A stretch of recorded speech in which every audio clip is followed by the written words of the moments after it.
Welcome students. Now after seeing the drilling operation, let us have the next operation is the milling.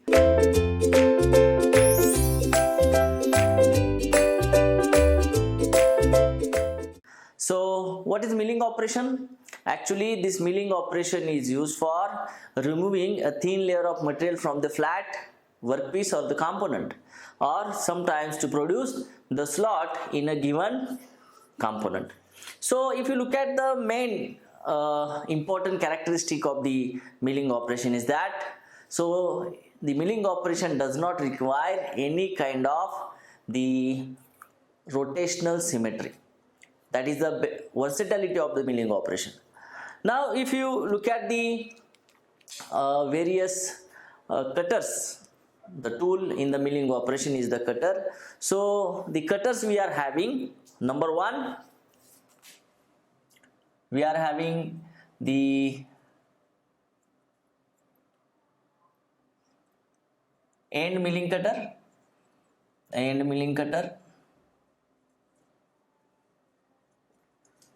and the second we are having the peripheral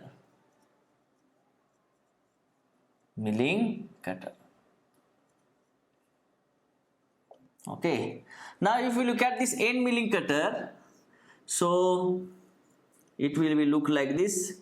When we are having this circular disc, and on this face of the circular disc, if the teeth are present or provided, then it is known as the end milling cutter. So this is the circular disc. On surface of this, on the face of the circular disc, we have provided the cutter teeth, then it becomes the end milling cutter. See, this end milling cutter generally we can provide or placed on the vertical milling machine, or you can also use this cutter on the drilling machine. Okay, if we talk about this peripheral milling cutter, so when, see here, this is the circular disc, okay, and when the teeth are provided on the periphery or on the circumference of this disc, okay, circular disc, it is known as the peripheral milling cutter. Okay, and generally peripheral milling cutter is mounted on the horizontal shaft, which is known as the arbor, Okay, so this is the end milling cutter and this is the peripheral milling cutter. Okay, now let us have some certain modification in that. See here, when of course we are having the teeth on the face of this end milling cutter, and if you provide the teeth on the side of this circular disc, okay, then it becomes side milling cutter.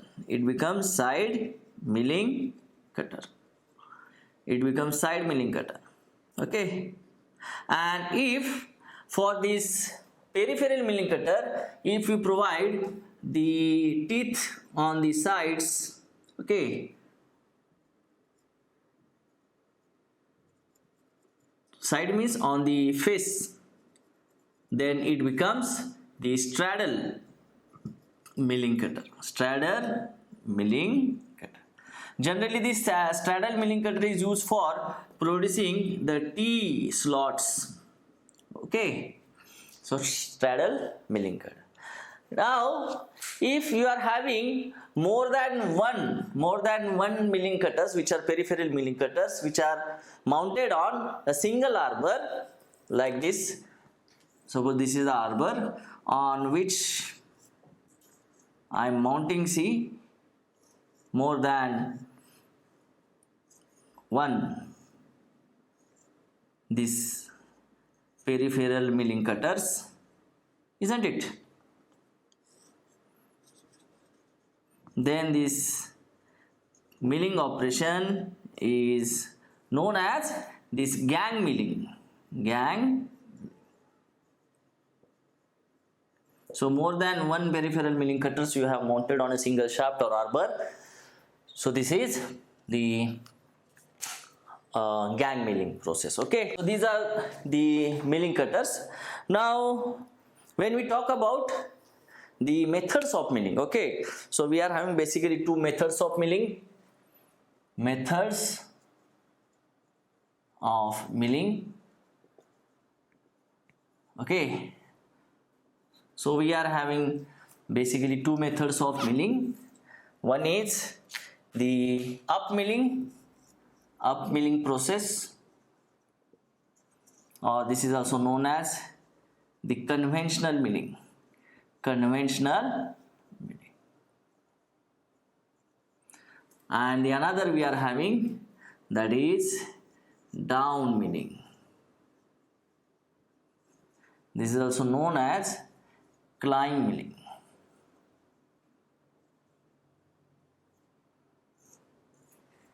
This is up milling and this is down milling.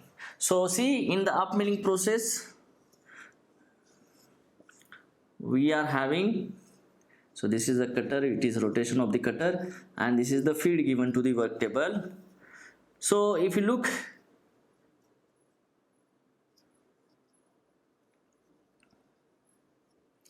see here, if the cutter rotation, direction of the cutter rotation and the feed given to the workpiece are opposite to each other, then it is known as up milling process. And whereas if the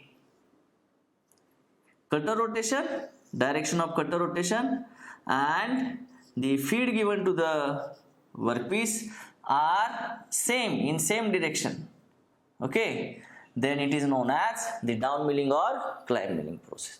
Okay, so this is the up milling or conventional milling, or this is down milling or climb milling process. If you see here, as the cutter rotation and the feed are in opposite direction, so here the maximum forces are acting on tool. Very high cutting forces are acting on the tool. Here the forces are low forces which are acting on the tool. Okay, as in same direction the rotation of the cutter and the feed given to the work table. So of course here the maximum cutting forces, then definitely tool life will be minimum. Here tool life will be maximum.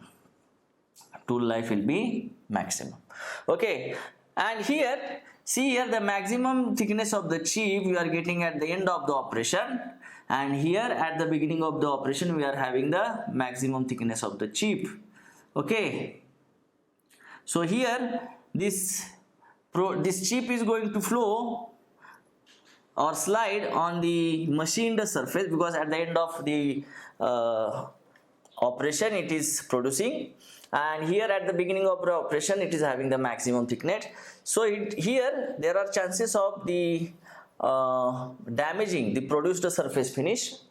Okay, so that is why here the surface finish you are get the poor surface finish is produced on workpiece.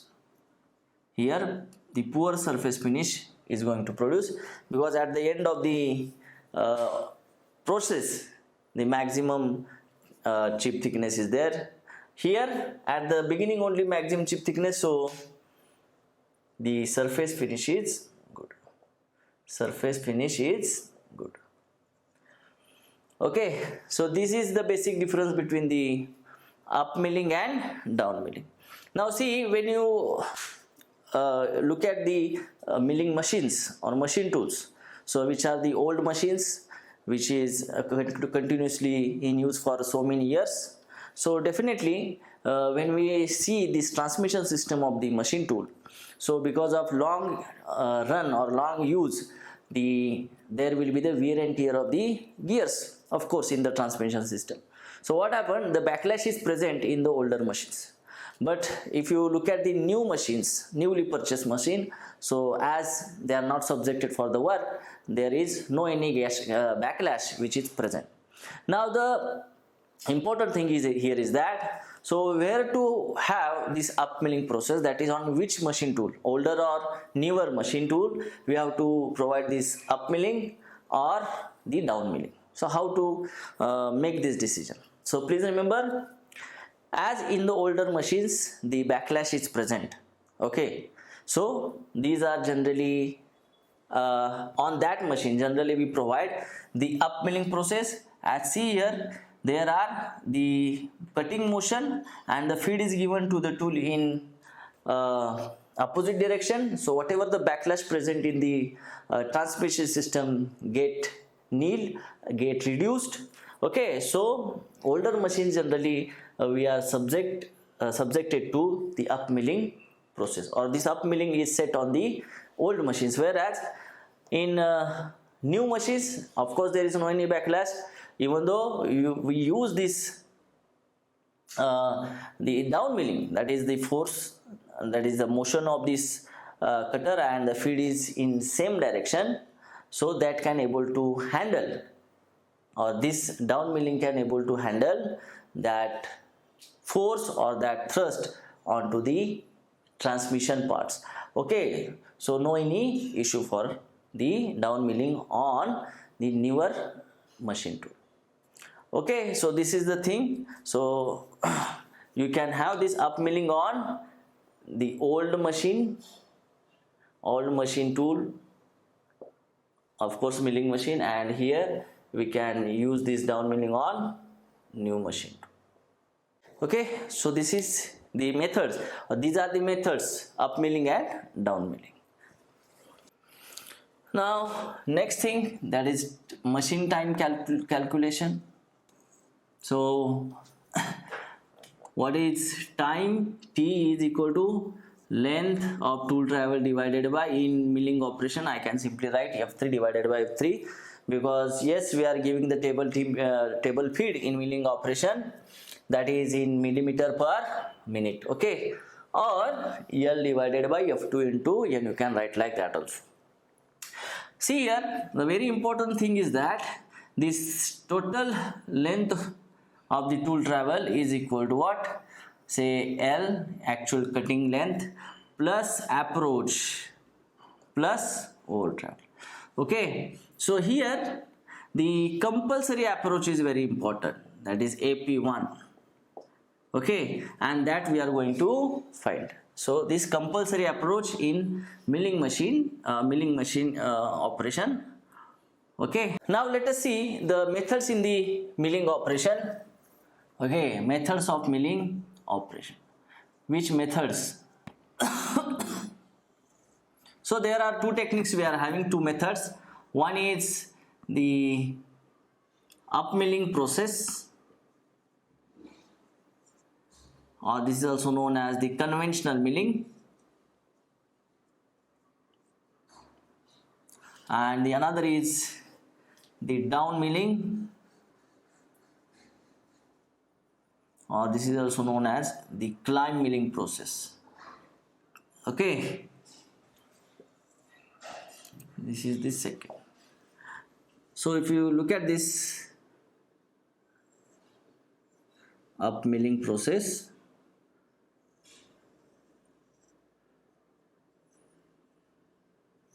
so this is the up milling and this is the down milling process, okay. Now if you see the diagrams, see here, in the up milling process the direction of the cutter rotation and the feed is given to the tool, okay, are in opposite direction, okay. See here, the direction of rotation of cutter and the feed given to the tool are in opposite direction, that is known as up milling process. And here the direction of rotation of this cutter and the direction of the given feed are same, isn't it? So this is known as the down milling operation, okay. So this is the definition of up milling and down milling. Now we see here, as here the these directions are opposite, so what happened? So the forces acting on the tip of the tool are very large in case of the up milling process. So because of that the wear and tear of the tool is very high, and that is the reason why the tool life in the milling up milling process or method is minimum, as cutting forces on the tip of the tool maximum, wear and tear of the tool maximum, therefore tool life is going to be minimum in case of the up milling process. Here, as the direction are same, so no maximum cutting forces are going to act on the tip of the tool, no maximum wear and tear, so that the tool life that you are getting here is maximum compared to the up milling process. Okay, and one more thing, see here, as here the produced chip thickness is minimum at the beginning and goes on increasing, becomes maximum at the end of the operation. So definitely this produced chip is going to flow on the machined surface, which will destroy the surface finish. That is the reason why the surface finish which is produced in the up milling process is poor, because the chip thickness is minimum at the beginning and it gradually goes on increase and become maximum at the end. So that is why the surface finish is to be poor. And here, as the chip thickness, you can see it is maximum at the beginning and it gradually comes down and minimum at the end of the operation. So the surface finish which is produced here is a good quality. Okay, good surface finish, here is bad surface finish. And the next thing, if you talk about, see, if you talk about the backlash, okay, so when the machine tools are used for a longer period of time, so in the transmission system, which is the gears are present, so between the tooth of the gears this gap get created because of the wear and tear, long run use. Okay, so that's why the gap is getting produced between the meeting parts, that is known as backlash. Okay, so see, when we use the up milling process, up milling method of milling onto the old machines where the amount of backlash is present, so because of these opposite forces, so whatever the backlash there is get reduced or nil. Okay, but if you, even though if you use the down milling process in such a machine tools where the backlash is already present, so what will happen? Because as see the forces are in same direction, so that backlash creating the fluctuation in the workpiece, ultimately that fluctuation causes the maximum cutting forces onto the cutting tool and the tip of the tool may get break. Okay, so generally what we are doing, this up milling method we are using on the old machines where the backlash is present, that will get eliminated, and the down milling process or method we are using on the newly purchased, newly erected machine tools, of course milling machines. So these are the methods, up milling and down milling. You can write in terms of the difference, up milling and down milling. Okay, so after seeing the methods of milling, that is up milling and down milling, let us have the machining time calculation for the milling operation. And in that we are having the end milling cutter and the peripheral milling cutter with us, and we know that generally this end milling cutter is used for the face milling operation, whereas the peripheral milling cutting is used for the producing slots. Okay, so say this is the face of the workpiece, so definitely for doing the machining we are using this end milling cutter like this. We are going to use the end milling cutter, and for producing the slot in a given workpiece we are going to use the peripheral milling cutter.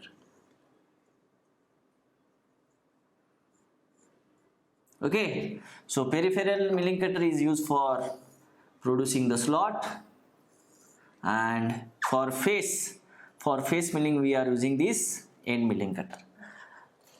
Now see here, what is milling machining time? Okay, or simply milling time, how to calculate? It is equal to L divided by F3, because in milling we are providing this feed, that is table feed, which is in mm per minute, and we know that this F3 is what? Is actually what? F1 into Z into N, that is feed per tooth into number of teeth into the RPM of the cutter, or we can also write as usual F2 into N, that is feed in mm per revolution into RPM of the cutter. And of course, in milling operation, the total length or total tool travel we can have this approach plus compulsory approach AP1 plus the length of cutting plus over travel. So here this compulsory approach is very important, and based on which cutter you are going to use for doing this face milling or for the slab or slot milling.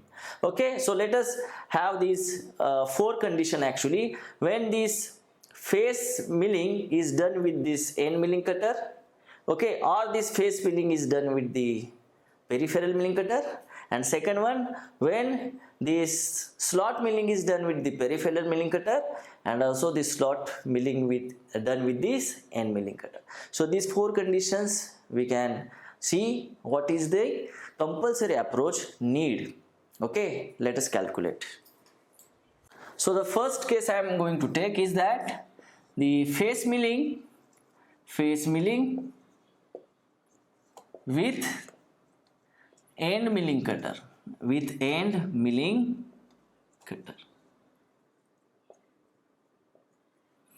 So let us see that we are going to produce this surface by using this face milling cutter. Okay, so from the top how it is look like. So this is the rectangular face and the cutter is moving on to like this, and for doing the entire surface undergoing machining, so some distance the cutter will come out of this surface of the component.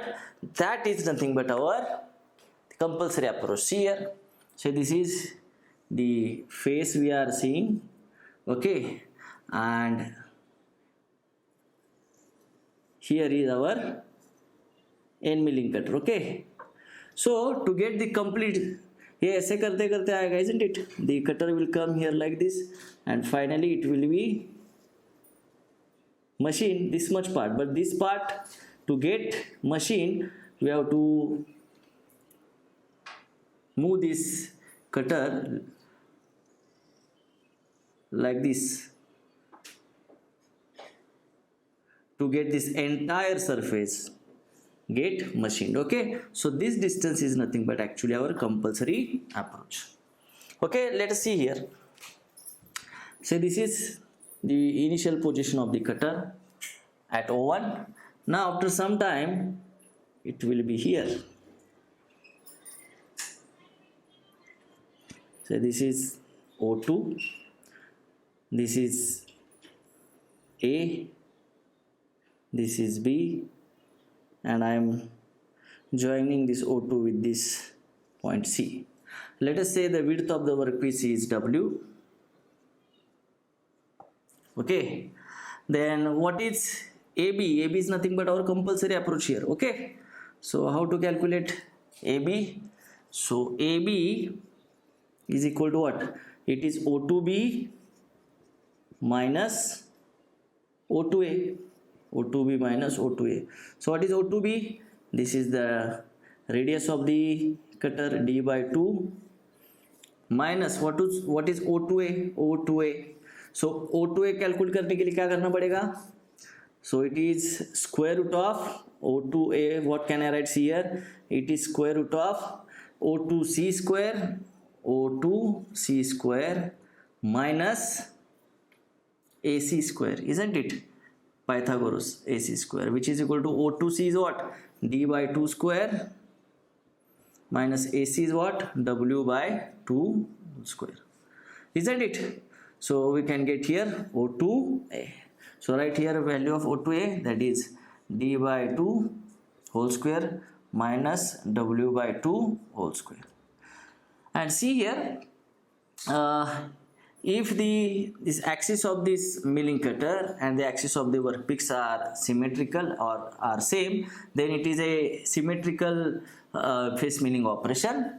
And if suppose these axes were having some offset between them, okay, so this is a offset that is between the workpiece axis and the cutter axis, then what we are going to do here, we will add this offset in this condition at this stage only. That will be what?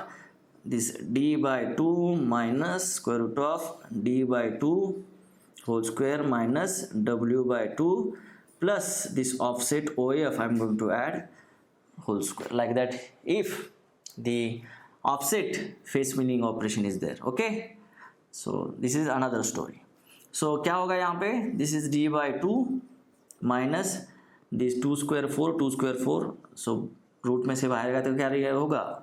It will be half under root d square minus w square.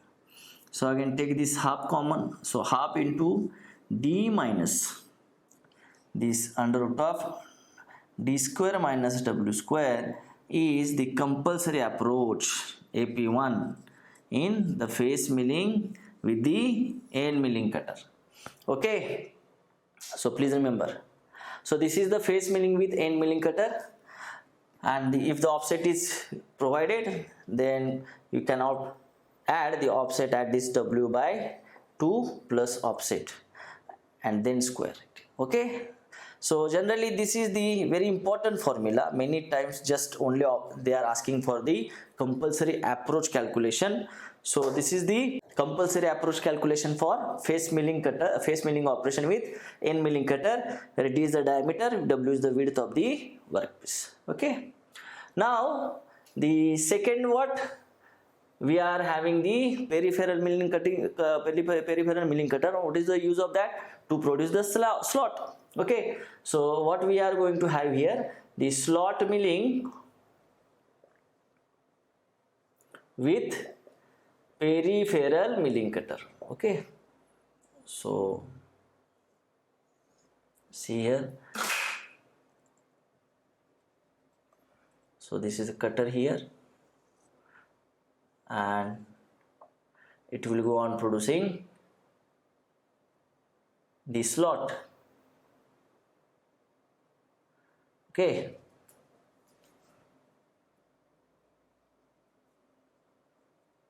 say here O, A, B and point C here, and the depth of slot is, say this is a D. Like that the cutter is, see here, and the cutter is here. So this is the depth of cut, this is the diameter of cutter, this is small d is the depth of cut. So like that this cutter is going, okay, to produce the slot here. This is a slot of depth d. Okay, now see here what we can get. So of course this cutter has to travel this extra distance AB to get complete slot machined by this milling cutter. So here AB is nothing but what? Our compulsory approach. AB is our what? AP1. So how to calculate AB? So we can write from triangle OBA, Pythagoras theorem, OA square is equal to AB square plus OB square. Isn't it? And OB is what? AB square. AB is what? We want AB only. So AB is what? It is under root of OA square minus OB square. What is OA? OA is d by 2. D by 2 whole square minus OB is what? OC minus BC. OC minus BC whole square. So what is this OC minus BC? D by 2 whole square minus OC d by 2 minus BC, depth of cut small d whole square. So go on simplification for this. What we can have? This A minus B whole square, that is d by 2 whole square minus into bracket this d by 2 whole square minus 2AB minus 2 gets cancels. So minus capital D into small d plus this d small d square. And okay, so let us simplify. What we will get? This d by 2 whole square minus d by 2 whole square plus d into small d plus minus d square. So this d by 2 square, d by 2 whole square get cancels. So what we left with? Under root capital D into small d minus d square. or you can write this compulsory approach. AB is equal to what? Under root of small d into bracket d minus d, when this compulsory approach, when you are using this peripheral milling cutter for the slot milling operation. See here, so under root of small d small d is nothing but the depth of cut, into capital D diameter of milling cutter minus depth of cut. So this is the compulsory approach when you are using the peripheral milling cutter for the slot milling operation. Okay, now which third case we can able to make here, that see this slot milling, if you are doing with slot milling, you are doing with the face milling cutter, how it will look like. So say from the top how we can see, and of course please remember here, agar slot nikalna hai by using face milling cutter, then the width of the slot should be equal to what? The diameter of the milling cutter, isn't it? Like that. So if this is the width of the slot, ऊपर से देख रहे हम, then this should be equal to what? This is the face milling cutter. That is, diameter of this face milling cutter should be equal to the width. Okay, and this is the slot that you are going to produce. Okay, so what is the formula for face milling cutter? You know that approach क्या होता है compulsory approach में? So half into bracket d minus square root of d square minus w square, isn't it? So here diameter and width of that slot are same, so d becomes equal to w. So you get here half of capital D. This is the AP1. Please remember, third case कौन सी है? When we are doing the slot milling operation by using the face milling cutter. So what is the compulsory approach you got here? That is diameter by 2. Okay, and the fourth case we can make. Which fourth case we can make? That the face milling with peripheral milling cutter, So we know that what is the approach for peripheral milling cutter? Compulsory approach is equal to root of this d into d minus d square. But see, when we are going to have this face milling I am saying, so you are going to remove this thin layer of the material, okay, from the face of this workpiece by this peripheral milling cutter. So what? Depth of cut is very, very small, isn't it, compared to the diameter of cutter. Okay, so here what will going to happen, that this small d is very, very, very less than compared to the diameter of the milling cutter. So what we are going to do, we are going to neglect this minus d square term. So only we are left with AP1 is equal to under root of capital D into small d. This is the compulsory approach when the peripheral milling cutter is going to use for this face milling operation. Okay, so like that we can have the formulas for the compulsory approaches, and many times the questions is asked only for calculation of the compulsory approach. Okay, so if you get this value AP1, now they put this value in capital L, that is, say it is approach is there, AP1 is there, if over travel is there, and cutting length of the workpiece will be given to you. So you will get the time as L divided by F3 or L divided by F2N2, it is in minutes. So this is, or these are the formulas for the machining time calculation in milling operation. Go through it. Thank you so much.